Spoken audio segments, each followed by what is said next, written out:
Hello friends, mythology story number 89 Yadav वंश। ये जो स्टोरी है वो ये पिछली दोनों स्टोरीज की नेक्स्ट पार्ट है, इसलिए आप इसे देखने से पहले स्टोरी नंबर 88 और 87 ज़रूर देख लीजिए, वरना आपको ये स्टोरी जल्दी से समझ में नहीं आएगी। तो पिछली स्टोरी में हमने देखा था कि देवयानी और ययाति की शादी की डेट फिक्स हो चुकी थी और शादी की तैयारी करने के लिए ययाति हस्तिनापुर लौट चुका था। लेकिन जो शुक्राचार्य थे उनको अपनी पुत्री देवयानी के अपमान का बदला लेना भी था, इसलिए ययाति के जाने के बाद शुक्राचार्य जो है वो राजा वृषवर्मा के पास गए और उन्होंने शर्मिष्ठा ने देवयानी का किस तरह से अपमान किया वो सारा बताया और उसके साथ ही उन्हें युद्ध की चुनौती दी कि कल वो उनसे युद्ध करने आ रहे हैं। अब जो है ये सारी बातें सुन के राजा वर्मा तो एकदम शॉक्ड हो गए थे, क्योंकि उन्हें तो पता ही नहीं था कि उनकी बेटी ने ऐसा भी कुछ किया है और वो इस बात से अपनी बेटी पे काफ़ी ज़्यादा नाराज़ भी हुए। लेकिन जो उनकी बेटी थी शर्मिष्ठा, उसे इस सब बातों का कोई फ़र्क नहीं पड़ रहा था, क्योंकि उसे ऐसा लग रहा था कि उसका पिता तो राजा है, उसके पास इतनी सारी सेना है, एक शुक्राचार्य उनका क्या बिगाड़ सकता है।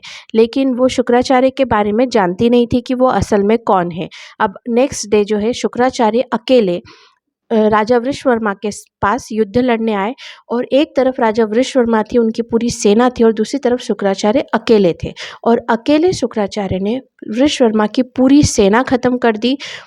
उसके परिवार के बहुत सारे जो उनके बेटे थे उनको ख़त्म कर दिया और साथ ही वृषवर्मा को अकेले शुक्राचार्य ने बहुत बुरी तरह से हरा दिया। अब जो वृषवर्मा का पूरा राज्य, पूरा महल, सब कुछ तहस नहस हो चुका था। एटलीस्ट बहुत कम उसके परिवार के लोग जिंदा बचे थे।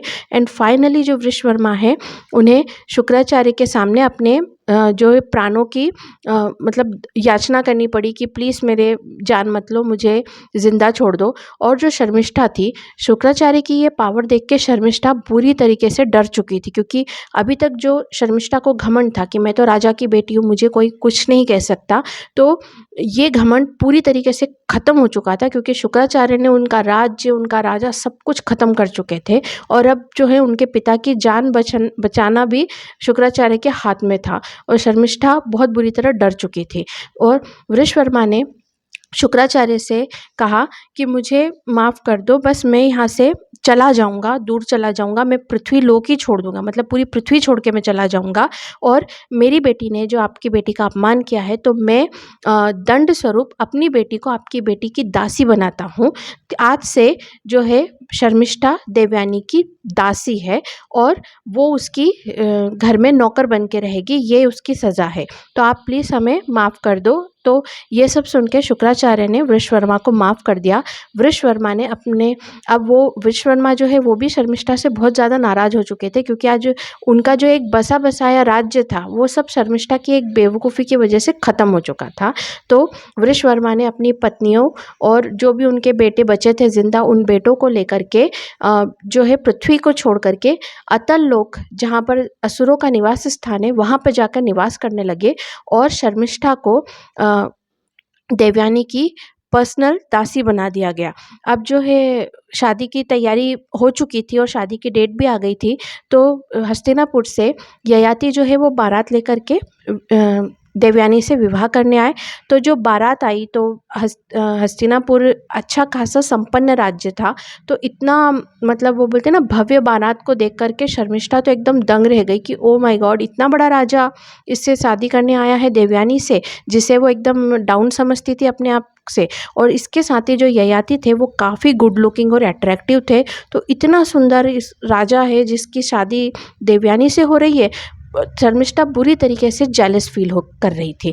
साथ ही है ना, धूमधाम से देवयानी और ययाति की पूरे विधि विधान से धूमधाम से शादी हुई और जो है ययाति देवयानी के साथ हस्तिनापुर आए और जो शर्मिष्ठा है वो देवयानी की दासी है, तो वो भी आएगी हस्तिनापुर।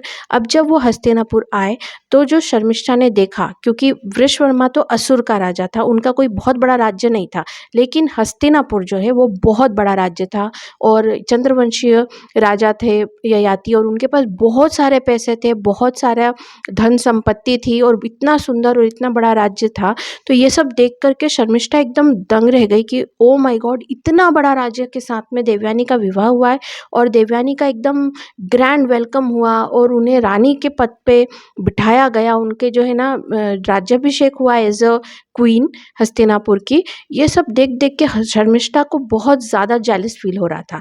अब जो है ययाति जो है वो देवयानी को बहुत प्यार करते थे और उनकी एक हैप्पी मैरिड लाइफ स्टार्ट हो चुकी थी। और जो शर्मिष्ठा थी वो एक मामूली सी दासी थी, जिसे रोज़ महल में साफ़ सफाई करनी पड़ती थी, क्लीनिंग डस्टिंग करनी पड़ती थी और सारे काम करने पड़ते थे। जो शर्मिष्ठा अभी तक राजकुमारी बनकर सब अकड़ के चलती थी, जो सबको इंसल्ट करती रहती थी, अब उसी की इंसल्ट होती रहती थी। वो एक मामूली सी दासी बन चुकी थी।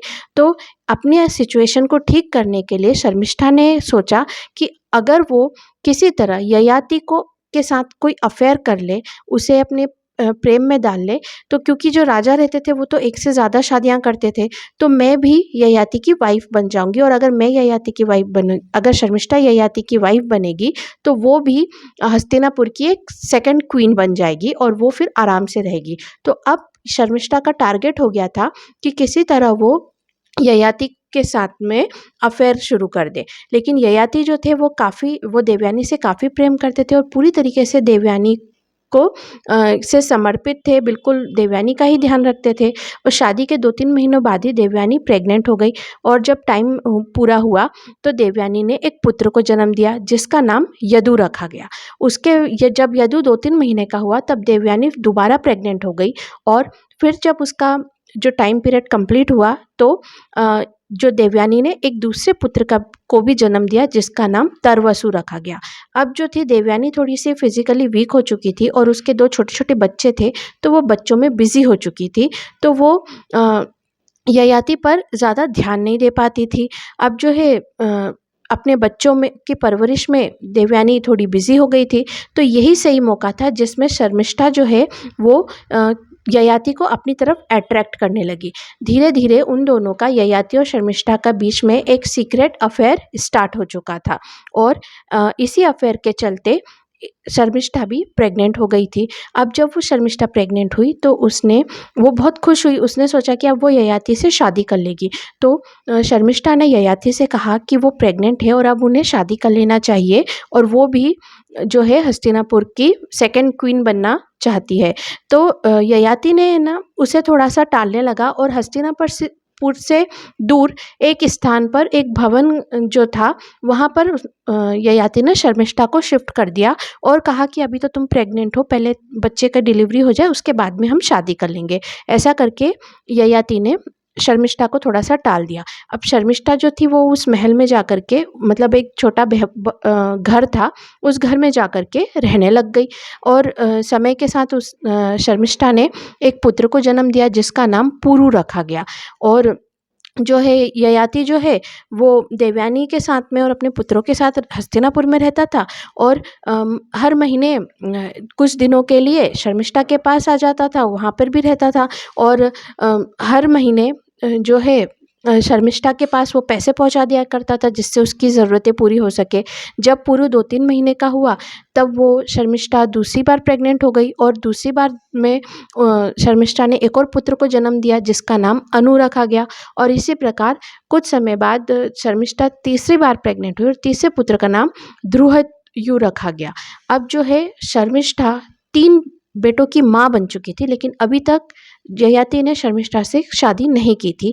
वो बस अपना टाइम पास करने के लिए शर्मिष्ठा के पास आता था और कुछ समय उसके साथ टाइम स्पेंड करके वापस अपने घर चला जाया करता था। अब ये वाली जो लाइफ थी वो शर्मिष्ठा को बिल्कुल पसंद नहीं आ रही थी और वो ययाति पर शादी का दबाव बनाने लगी, क्योंकि शर्मिष्ठा ने तो यही सोचा था कि शादी के बाद वो हस्तिनापुर की रानी बन जाएगी।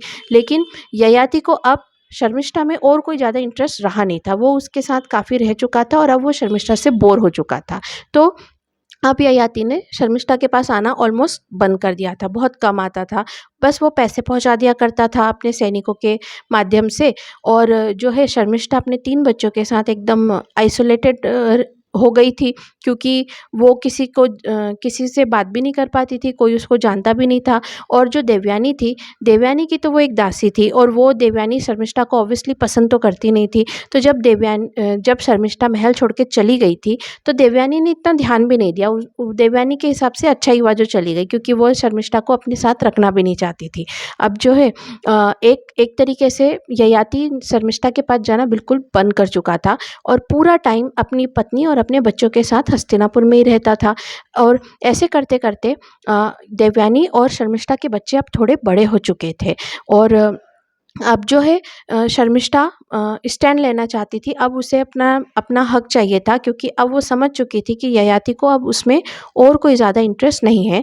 तो शर्मिष्ठा ने, जो सैनिक उन्हें पैसे देने आया था, उसके हाथों एक मैसेज पहुंचाया कि वो जल्दी से जल्द आकर के शर्मिष्ठा से मिले, और अगर वो जो है ययाति शर्मिष्ठा से मिलने नहीं आया, तो वो हस्तिनापुर में आ जाएगी। अब ये मैसेज लेकर के जो है सैनिक राजा के पास गया।